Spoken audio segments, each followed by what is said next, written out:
Kolkata police হোক কিংবা WP, তোমাদের কোনো কিছুই হালকাভাবে নেওয়া উচিত না। সামনেই তোমাদের কলকাতা পুলিশ বা দুটোই রান রয়েছে। তো তোমাদের এখন থেকেই রান শুরু করা উচিত। এখন থেকে কি, আমি ডব্লিউপি হয়ে যাওয়ার পরপর থেকেই বলছি যে তোমরা রান শুরু করো। কেন তোমরা রান করবে না? তোমাদের মনে এখনো প্রশ্ন আছে যে কেপিতে এত নাম্বার রান করবো কিনা, রানে চান্স পাবো কিনা, মাঠে ডাকবে কিনা। যাদের মনে এখনো প্রশ্ন রয়েছে তাদের মনে কেন এখনো এই প্রশ্নটা আছে? তোমাদের কি চাকরি পাওয়ার কোনো ইচ্ছে নেই? চাকরি যাদের পাওয়ার ইচ্ছে আছে, দেখো তারা মাঠে যাচ্ছে। আমি জানি এখন শীতকাল, এখন সকালবেলা যাওয়া সম্ভব না। আরে সকালে যেও না, বিকালে যাও। 1 ঘন্টা যদি তোমরা রান প্র্যাকটিস করো না, তোমাদের এমনি রান উঠে যাবে। আর 1 ঘন্টা নিশ্চয়ই তোমরা পড়াশোনার মাঝখানে দিতে পারবে।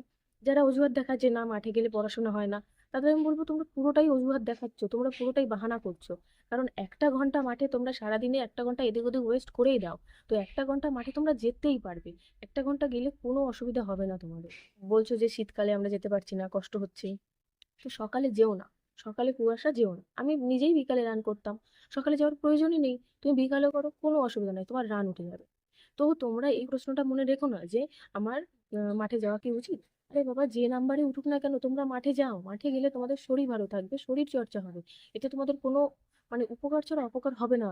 এই চিন্তা ভাবনা যারা করছো তাদের আমি বলবো যে তোমাদের চাকরি পাওয়ার কোনো ইচ্ছে নেই। যে এখনো তোমাদের মনে এই প্রশ্ন আসছে আমি কি মাঠে যাবো, নাম্বার যাই থাকুক না কেন, তোমার পড়াশোনার পাশাপাশি মাঠটাও করা উচিত। কারণ দিনে 1 ঘন্টা যে কেউ দিতে পারবে। তো যারা এই অজুহাতগুলো দাও, তারা অজুহাতগুলো ছেড়ে দাও। ঠিক না যাওয়ার প্রধান কারণ তোমাদের চাকরি করার কোনো ইচ্ছে নেই। আর দ্বিতীয় কারণ হচ্ছে তোমাদের মাঠে গেলে কষ্ট হয়, গা হাত পা ব্যথা হয়। তো আমি বলবো যে তোমরা যদি প্র্যাকটিস করা শুরু করো, কখনোই এই অসুবিধাটা হবে না। 2021 থেকে আমি মাঠ করি। তো তারপরে যে ডব্লিউপিটা হয়েছিল সেটা আমি পাশ করি, জিডি রানও করেছিলাম। জিডি 1600 তোমরা জানো সবাই। জিডি রানও আমি কমপ্লিট করেছিলাম, কিন্তু তারপরে আমার কিছু শারীরিক কারণে আমি মাঠে যেতে পারিনি। মাঠটা বন্ধ ছিল মিনিমাম 6 মাসের ওপরে, আমার মাঠ বন্ধ ছিল।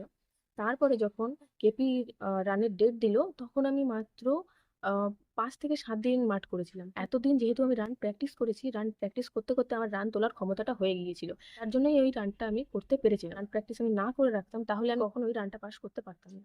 যাদের কখনো রান করা নেই, তারা কখনো ভেবো না তোমরা 5-7 দিন করে রান তুলতে পারবে। যাদের রান প্র্যাকটিস আগে থেকে করা, তারা কিছুদিন করে করতে পারবে। কারণ তাদের আগে থেকে তোলা রয়েছে রানটা। এরকমটা হয়, আমি আগে ভাবতাম যে না 5-7 দিনে রান তোলা সম্ভব নয়, কিন্তু আমি নিজেকে দেখে এটা বিশ্বাস করি। তোমরা বলছো যে আমি এত নাম্বার পেয়েছি, মাঠে কি ডাক পাবো। তোমাদের যদি কারো পুরোটাই কনফিডেন্স না থাকে যে আমি মাঠে ডাক পাবো না, তাদের বলো তবুও তোমরা মাঠে যাও। তোমরা সামনে যখন রিক্রুটমেন্ট ছাড়বে, তোমরা তখন ট্রাই করবে। কিন্তু তোমরা মাঠে যাও, মাঠে যাওয়াটা তোমাদের জন্য অনেক ইম্পর্টেন্ট। গেলে কোনো অসুবিধা নেই, তোমাদের শরীর আরো ভালো থাকবে। মাঠে গেলে দেখবে শরীরে আলাদাই একটা এনার্জি কাজ করে। তোমরা মাঠে যাও, মাঠকে একবার ভালোবাসতে শেখো, দেখবে তোমরা এমনি রান পাস করবে।